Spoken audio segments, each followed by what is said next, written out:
Bonjour, bienvenue dans l'interview du Monde du Chiffre. Aujourd'hui, je reçois Yannick Olivier, le nouveau président de la Compagnie nationale des commissaires aux comptes.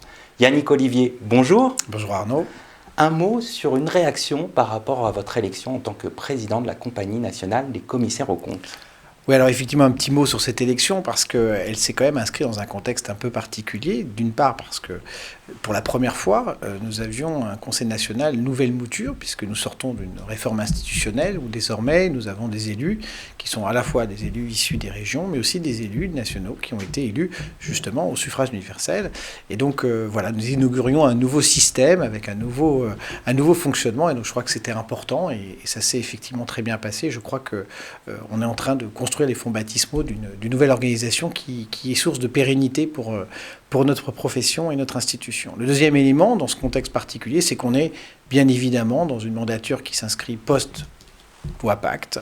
Je crois qu'il y a eu au travers de cette campagne préélectorale, beaucoup de sujets qui ont été évoqués, beaucoup de sujets importants, une profession qui est encore émotionnellement forcément toujours touchée par tout ce qui s'est passé, mais qui attend beaucoup de cette mandature, qui attend beaucoup qu'on les aide, qu'on les soutient, une profession qui attend aussi qu'on passe à une nouvelle dimension, à une nouvelle étape dans l'évolution de notre profession. Et donc je crois que cette élection, c'est une élection qui porte en tout cas un nouvel élan pour cette profession. Alors, avant de parler des axes de votre mandature, un mot sur votre parcours. Ah oui, alors moi je suis éditeur depuis toujours, après un léger passage dans un cabinet à dimension plutôt internationale, j'ai assez vite fait le choix d'aller intégrer un cabinet en région, dans la région ouest, puisque le siège de mon cabinet se situe à Laval, cabinet qui est à la fois de l'activité de commissaire aux comptes et de l'activité d'expertise, avec une clientèle plutôt PE, TPE, PME, pas EIP, donc je appartiens à ce qu'on appelle maintenant le collège des non-EIP, et donc cabinet que j'ai intégré il y a une vingtaine d'années, qui fait que moi mon bureau est basé dans l'Orne, voilà, et qui m'a permis donc de pouvoir bien sûr découvrir le métier sous une autre facette, et puis surtout qui m'a permis de m'inscrire dans une dynamique justement institutionnelle, puisque d'abord j'ai pu donc être élu de la compagnie régionale de Caen, puis j'en ai pris la présidence, et par ce biais-là, je me suis investi beaucoup au niveau national, par le biais encore une fois des groupes de travail et des commissions, qui m'a permis d'abord d'être au bureau national lorsque Yves Nicolas en était le président, et puis ensuite d'être le vice-président de l'ancienne mandature. Et j'ai notamment porté depuis de nombreuses années, une dizaine d'années, au travers d'une commission qui s'appelle la commission développement, justement cette dynamique de profession autour justement de toutes les offres de services que les professionnels pouvaient offrir, toujours dans notre mission d'intérêt général, de sécurité et de transparence. Et donc j'ai passé les étapes comme ça, et je me suis passionné pour je dirais, tout ce que nous pouvions faire pour notre profession, parce que je trouve qu'elle le mérite, cette élection est l'aboutissement d'un long parcours, mais assez cohérent et surtout d'une envie de porter des convictions et une dynamique pour ma profession. Alors, vous avez évoqué une forte attente des commissaires aux comptes. Vous souhaitez donner un nouvel élan à la profession. Quels vont être les nouveaux axes de votre mandature ?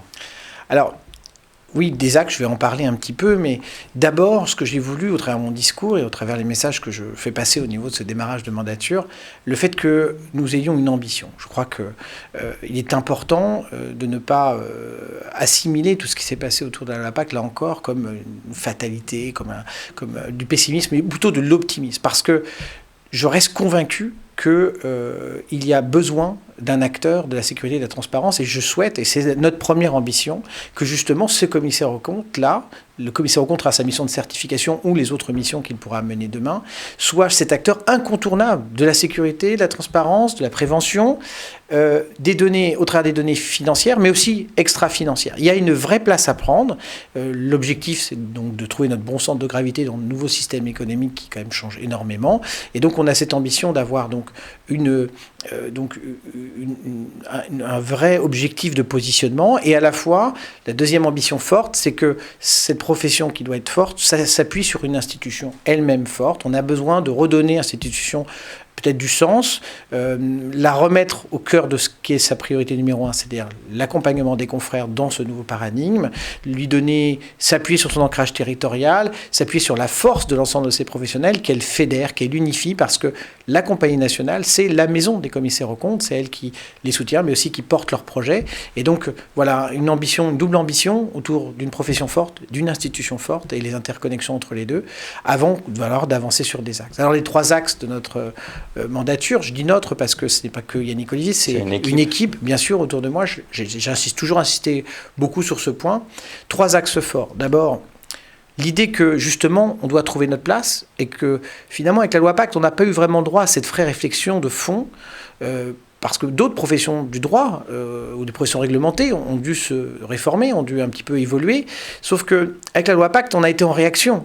La loi Pacte, ce n'était pas un texte sur les commissaires aux comptes, c'était un texte qui prévoyait un relèvement de seuil qui ont eu des impacts, j'espère le plus limité possible, mais qui peuvent avoir des impacts majeurs pour notre activité, sans qu'on ait une vraie débat, une vraie réflexion de fond sur pourquoi le commissaire aux comptes doit bouger, parce que l'environnement bouge. Et la question de fond, ce n'est pas l'utilité du commissaire aux comptes. C'est là, la question ne se pose pas.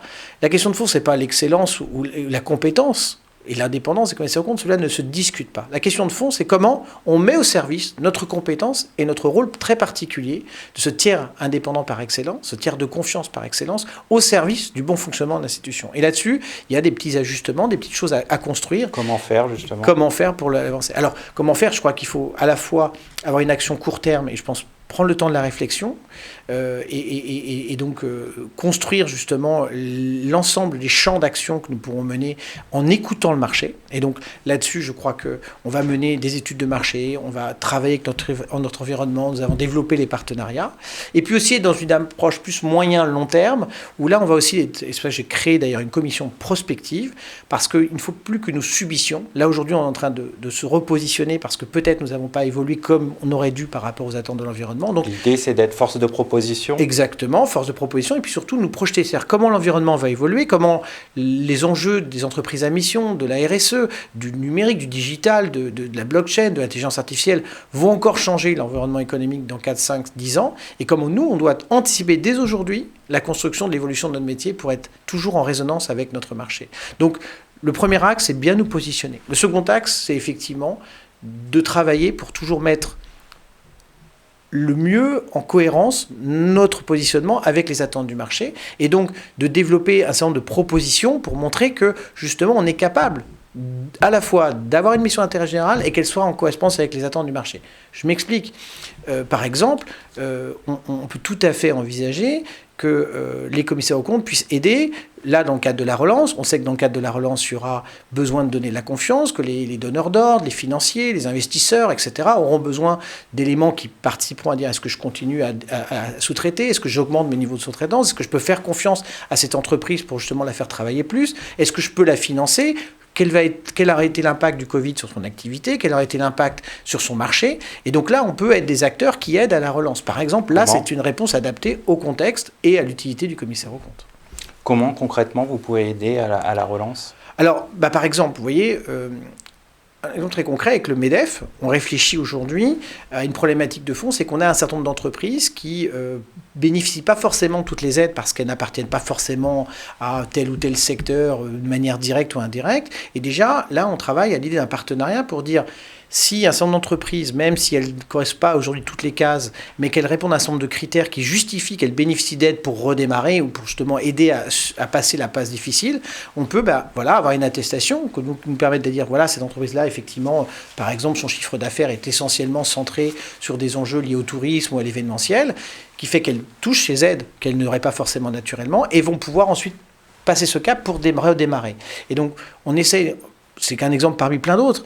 On essaie aussi de travailler sur la prévention des entreprises en difficulté.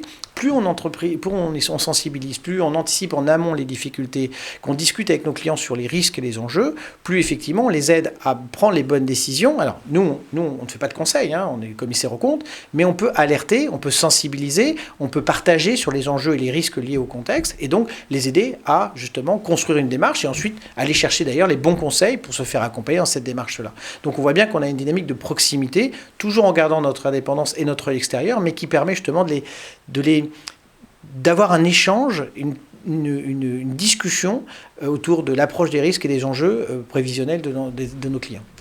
Est-ce qu'il faut aussi faire évoluer les missions des commissaires aux comptes ? Alors, faire évoluer, c'est pas vraiment faire évoluer, c'est qu'en fait, il faut savoir qu'avant la loi PAC, le commissaire aux comptes n'avait qu'une seule mission, la mission de certification. La loi PAC dit maintenant, le commissaire aux comptes, le marché attend de lui qu'il offre d'autres rôles, son rôle autrement par d'autres missions adaptées à l'attente de ce marché. Et donc, l'idée, c'est pas de faire évoluer, c'est effectivement de faire évoluer notre rôle avec des nouvelles missions sur mesure, comme j'évoquais tout à l'heure. Il y en a plein. On peut se poser la question du commissaire aux comptes face à la fraude. Aujourd'hui, on n'a pas d'obligation de recherche de la fraude. Le commissaire aux comptes face aux going concerns, ce que j'évoquais tout à l'heure, c'est-à-dire les sujets de continuité, les commissaires aux comptes face au délai de paiement, le commissaire aux comptes face au processus et à l'audit des processus, le commissaire aux comptes face à la conformité des textes. On voit bien que de plus en plus de dirigeants ont besoin de se rassurer, se conforter sur le fait qu'ils soient conformes ou pas. Le commissaire aux comptes face à la validation et la certification de l'information extra-financière. Et là, il y a un enjeu. C'est que finalement, ce qu'on est en train de travailler, ce n'est pas l'évolution de la mission, c'est le positionnement du professionnel et surtout la valeur de sa signature. Parce que ce qui a du sens, c'est le label CAC. C'est-à-dire le fait qu'on porte au niveau du commissariat aux comptes, parce qu'on a signé, la formation qu'on a attestée, qu'on a certifiée, peu importe, je dirais, la mission, soit utile pour les tiers, pour les parties prenantes, et serve justement au dynamisme économique et au bon fonctionnement du système économique. Donc c'est moins une problématique d'évolution de nos missions que la façon dont on fait vivre notre rôle par les missions qu'on exerce. Et donc ce qu'on va faire, c'est leur proposer à tous les professionnels des exemples, des modalités, en fonction des études de marché, pour dire voilà, ce que attend le marché, c'est ça, ça, ça, voilà ce qu'on peut leur proposer pour répondre à leurs attentes et montrer en quoi le tiers de confiance par excellence est un outil utile pour eux pour justement se prévaloir ou se rassurer sur un certain nombre d'éléments. Alors vous souhaitez également positionner le CAC comme un acteur incontournable de la sécurité de l'économie. Concrètement, que proposez-vous ? Ça revient à ce que j'évoquais tout à l'heure. Donc positionner le CAC, alors, transparence et sécurité, c'est surtout l'idée d'inscrire qu'il n'y a pas... une société, si elle veut avoir un dynamisme économique, ça veut dire de la croissance économique, depuis toujours a besoin d'un état de droit et un fonctionnement de cet état de droit qui est optimal. C'est vrai, par exemple, le pilier de la justice qui est fondamental. Nous sommes un peu en amont et on fait partie de ces piliers. Nous faisons partie de ce maillon, de cette chaîne de sécurité qui est fondamentale.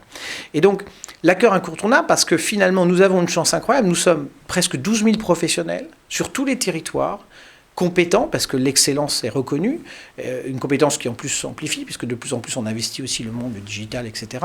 Et donc l'idée de dire cet acteur incontournable, c'est qu'on a la chance d'avoir une profession réglementée, avec un corpus déontologique et d'éthique très fort, avec un corpus donc de compétences très fort, et une proximité territoriale et économique avec les acteurs. Et donc du coup, il faut se servir de nous. On a la chance. Servir de vos atouts. Bien sûr, comme les experts comptables ont montré au travers les enjeux du Covid, à quel point leur proximité, le fait d'aider leurs clients en ayant cherché en cherchant les aides, ou en ayant leur PGE, ont montré à quel point ils étaient indispensables. Mais nous aussi, nous le sommes. Et donc l'idée de devenir cet acteur incontournable, c'est de montrer que dès qu'il y a des besoins, et on l'a vu que le Covid, justement, on est présent, on a la force de frappe, on a la compétence et on a les outils pour ça. Et c'est comme ça qu'on va devenir l'acteur incontournable, parce que des tiers indépendants par excellence, il n'y en a pas 50 000 dans le système économique, surtout celui qui est régulé. Enfin, pour conclure, qu'attendez-vous de la tutelle de la profession ? Je vous ai fait une belle passerelle sur le sujet. Oui, effectivement, on a aussi cette particularité d'avoir un régulateur. Alors, le régulateur, il faut en faire une chance pour la profession. Le régulateur, il est là parce qu'il permet, parce que ça a été les textes qui ont voulu ça, d'avoir une haute autorité qui permet de vérifier et de s'assurer de la qualité des prestations réalisées et du bon fonctionnement de notre profession. L'image que l'on dégage, elle repose aussi sur le fait que nous ayons un régulateur et on peut s'en prévaloir. Donc, je pense qu'il faut d'excellentes relations avec notre régulateur, il faut qu'on ait du dialogue, que l'on se parle, que l'on échange sur les enjeux que je viens d'évoquer, parce que c'est ce que j'essaie d'évoquer sur le fait qu'on fasse vivre notre rôle sociétal au-delà de la mission de certification de cette nouvelle mission, c'est quelque chose qui aussi doit être échangé avec notre régulateur. Il doit, je pense, nous accompagner dans cette transformation, il doit nous soutenir et à la fois nous avons besoin de montrer et de continuer à travailler sur cette excellence et il doit participer à cette dynamique justement de qualité que nous emportons. Alors après, il est vrai que c'est jamais simple, on a un régulateur, forcément il nous contrôle, il exige un certain nombre de choses de nous, ce qui est normal. Maintenant, ce qui est important, c'est que le régulateur reste vraiment dans la régulation et n'est pas dans la réglementation, ça c'est un autre sujet, et donc voilà que l'on trouve vraiment les bonnes frontières. Je ne suis pas inquiet parce que je pense que par le dialogue et par la communication, on arrivera toujours à bien se comprendre. Et je crois que si on rentre dans un dialogue positif, on sera dans une démarche gagnant-gagnant avec notre régulateur. C'est ce qu'il faut. Notre régulateur n'est pas notre ennemi, au contraire, c'est notre partenaire. On va terminer là-dessus. Merci Yannick Olivier. Merci Arnaud. Merci à tous de votre fidélité et à très bientôt pour un nouveau rendez-vous de l'interview du Monde du Chiffre.